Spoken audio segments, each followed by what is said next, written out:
Thank you, Diane. Thank you, Gary. And thank you, everyone, for joining us tonight.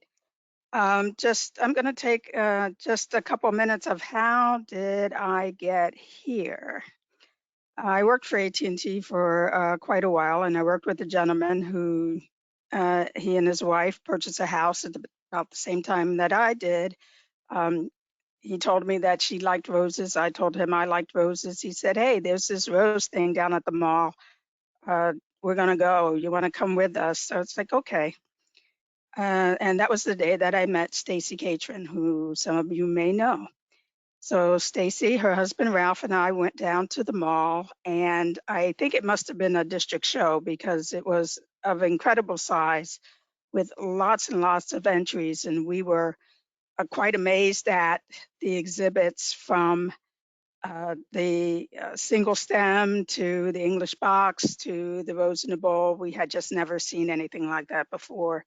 But what impressed us the most were the people who we met that day. And they were Larry and Alfreda Toole, Bill Seal, Frank Benedella, Betty Jolly, and a number of volunteers from the Jersey Shore Rose Society. And they convinced us that day to join, and we did. And over time, we started exhibiting ourselves. Stacy's extremely competitive, so she really took to it very quickly. And in time, we were convinced to become judges. So we went to the Nancy Reddington boot camp for horticulture judges.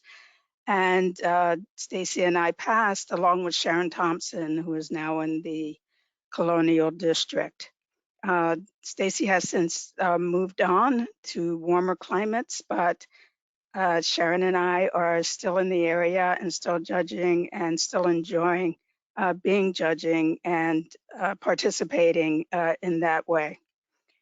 So tonight, we're going to talk about judging the courts. And the original title from your emails, as you saw, was Judging the Court. Bruce Monroe came up to me either Friday night or Saturday this past weekend and said, "You know, the title of your talk," and I said, "Yes." He said, "It should be Judging the Courts because there's more than one." And I said, "Yes." I made sure to add that into my talk tonight. So I'm going to do a quick run through of what it means to have a court of honor. And for reference, and it's maybe turn up a little bit backwards in the screen, your guidelines and rules for judging roses. If you are a judge, you should have this version, revised 2021. If you are an apprentice, you should have this version, revised 2021. If you're thinking about being a judge, get your guidelines. If you're an exhibitor and want to know what those well-dressed people are doing behind the doors while you're off getting your coffee, get the guidelines because those are our guiding factors. This is what we use to determine whether your rose is a queen or whether it's an honorable mention, and we thank you for coming. Okay. Courts of honor are addressed in Chapter 16, and for those of you who know me, you wonder how long Diane's going to talk tonight. Chapter 16 only has 2 pages, so it won't be very long. But there were a lot of questions and a lot of issues that were brought up by some of the attendees when they registered, and I hope I get to them. If not, we'll get to them during the question and answer period. The ARS provides Queen, King, and Princess certificates for 5 courts of honor. Hybrid Tea Grandiflora, counted as 1. Floribunda Spray, Miniature, Mini Flora, and Modern Shrub is the latest to be added to the courts of honor. Now, some shows may have courts with Queen, King, Princess, Prince, and a court or duchess, but only the first 3 awards are eligible for a certificate, and the prime elements of judging apply. And why am I bringing this up? Well, I'm actually going to stop and interrupt this program for a bit of a public service announcement. It's a special episode of what I like to call Fun with Fundamentals. Many of the people on the call tonight may not be familiar with how do we judge? How do we even decide what's a blue ribbon versus a yellow versus a red? Okay. Well, we have these guidelines called the prime elements of judging, and these are 6 factors that we as judges mentally score in our heads. And if you go through judging school, this is one of the fundamental elements of the class that you'll have to learn. This is important to know. Now, part of the assumption that when you're judging the court is that, oh, well, the blue ribbons have already been decided. I don't have to do a whole bunch of work to decide the queen. I'll talk about that a little bit more because that's not quite the way it should be approached.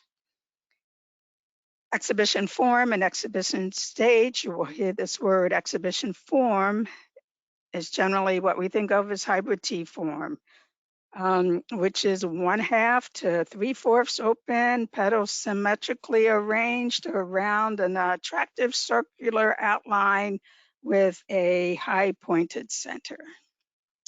Hooray. Okay. We all know what this looks like if we've been to a rose show and we've seen the queens. Okay. We've seen the photographs in the ARS calendars, or we've seen the photographs in the ARS magazines.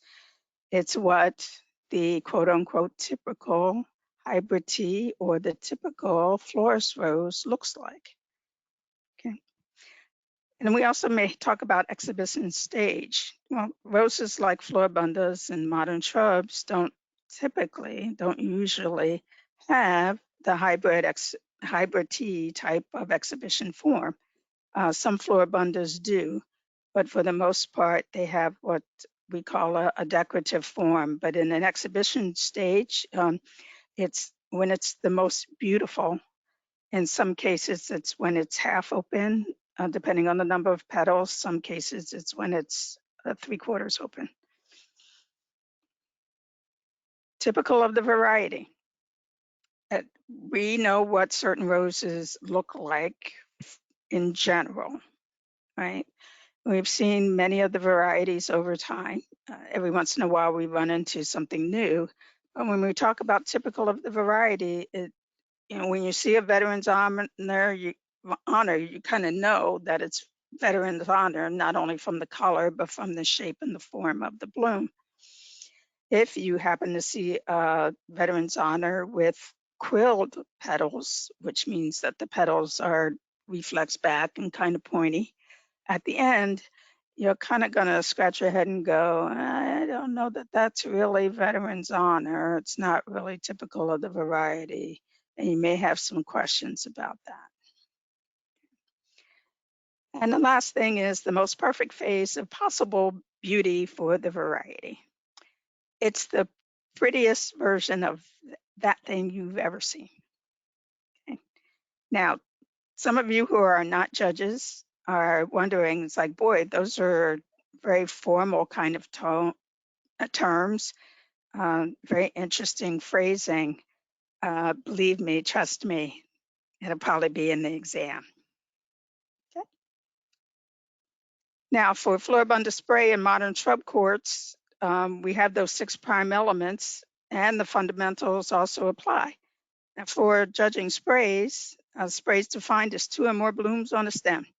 A spray is not a bloom and a whole bunch of buds surrounding it. Okay. It is 2 or more blooms on a stem. We also look at the overall shape and configuration of the spray. We call it inflorescence, the form of the individual florets. And in this case, for the court, the way modern shrubs are judged, and Rita and the Van Lettens are going to talk about modern shrubs next week. They may be evaluated for court as single stems along with the spray specimens. So as you can imagine, it has to be quite a beautiful single stem modern shrub specimen to win queen. And last year, Ken Borman did just that with his modern shrub specimen. There was a single stem. Back to our regularly scheduled show. Okay. So in Judging Court of Honor, you have to waive your preference for a particular variety. If Veterans Honor is your favorite rose, forget it. It's not your favorite rose that day. Okay. You have to decide which specimen out of all of the blue ribbon winners are the best example of its variety and the best out of all of the blue ribbon winners available for judging the court. Okay. I don't grow red roses. Okay. I haven't. They're just not my preference. However, when I judge, it does not matter to me. I can judge a beautiful red rose as easily as I can a beautiful white or bicolor or any other color of rose. Okay. You may not have ever seen the variety. You may not have seen all of the specimens up for vote that day. You might have seen a specimen earlier in the day, but the showroom conditions may have affected the appearance. I'm going to talk about that a little bit more in a bit. But again, the prime elements of judging apply. Why it's that important? When you go in to judge the Court of Honor, as I already mentioned, all of the specimens that you're about to judge for the court are already blue ribbon winners. Your friends, your companions, your other judges have voted on those roses earlier in the day. Could have been a half an hour before, could have been 2 hours before. Okay. So when you go in to judge the court, you've got to base your decision on the way that rose looks right at the time you are doing your court judging and not how you think it looked 2 hours ago. Okay. And that's important. Some judges may think that just because it has a blue ribbon means it doesn't need to be evaluated again. It does. You need to take into account the way it looks right now, and you need to judge it as if it was the first time being judged that day. Okay. In fact, you probably want to be a little bit more critical of it because you're doing a more in-depth examination of these specimens. Look at them with a fresh eye, even if you did originally judge them as a blue ribbon. You're going to look at it again. And sometimes you may look at it and say, what did I do? Because over those 2 hours, the showroom may be hot, or it may be cold, or it may be wet. Some of you have outdoor shows. The first time I was chair of judges for a show was for Jersey Shore, and we had the show in a lovely greenhouse. And Ken Borman came over to me and said, Diane, the roof is open and it's raining. And Diane looked at Ken and she looked up at the roof and she looked back and said, oh no, the roof is closed. I don't know what you're talking about. And 2 minutes later, a big drop of rain fell on my head. The roof was indeed open and it was indeed raining. So I rushed to the manager and had them quickly close the roof. Now, fortunately, we hadn't gotten to court judging by that time. We were still in placement, but it could have been a minor catastrophe and it would have been very upsetting to the exhibitors to have their specimens ruined. So if you are a chair of judge or if you are judging and you find some conditions that are not satisfactory, please talk to the chair and see if there's anything that can be done.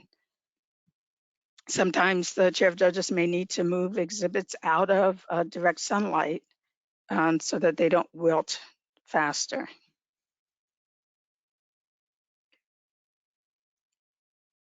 Oh, and here's one that gets to a lot of people. Be careful that you don't influence the decisions of your other judges.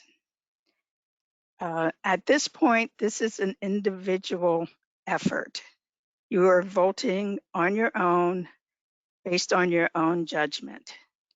This is not a coffee klatch. You're not all getting together and huddled together now when you're judging the court. This is an individual decision.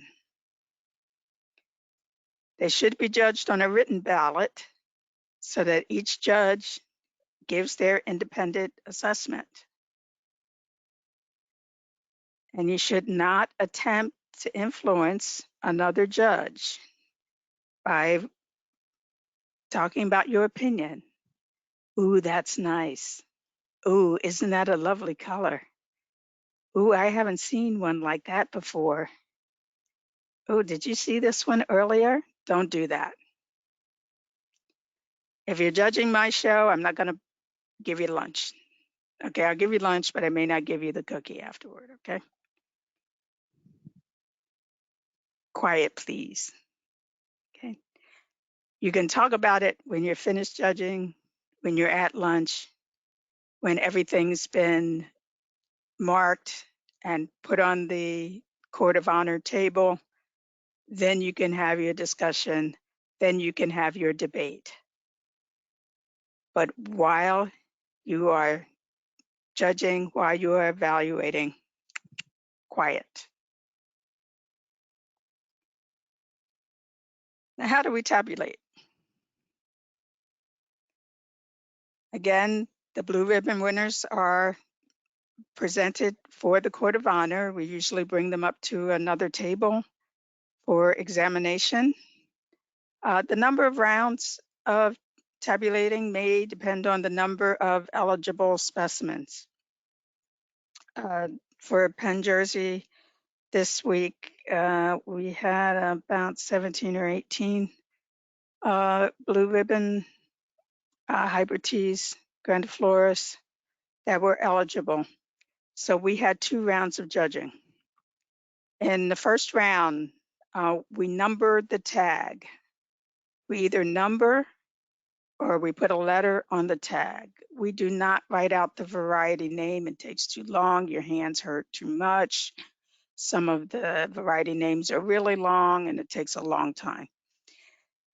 Many of us have shows in places that are public and the shows will be open to the public. The Penn-Jersey show is at Hershey Gardens, which is a beautiful facility. It's the same weekend as the RV show. And you'd be surprised at the number of visitors that come to both places. We also had a lovely bunch of Girl Scouts come in on Sunday who were working on their badges, but Saturday is the day of the show, and we worked to open our show by 1 o'clock. Judging started a little after 10. So if you're doing 5 courts and you're writing out the variety name of each one, that's going to take a long time. So number the entry tags, and you can track your entries by those numbers or by those letters. In round 1, you select any order. It depends. Right? So if you have a large number of entries or possible entries for court, like we did, I usually say 5 in any order, just to call the herd, if you will. Okay, it cuts down the final set that need to be voted on. You just do a straight out count of the ballots. The roses receiving the highest number of votes remain in contention.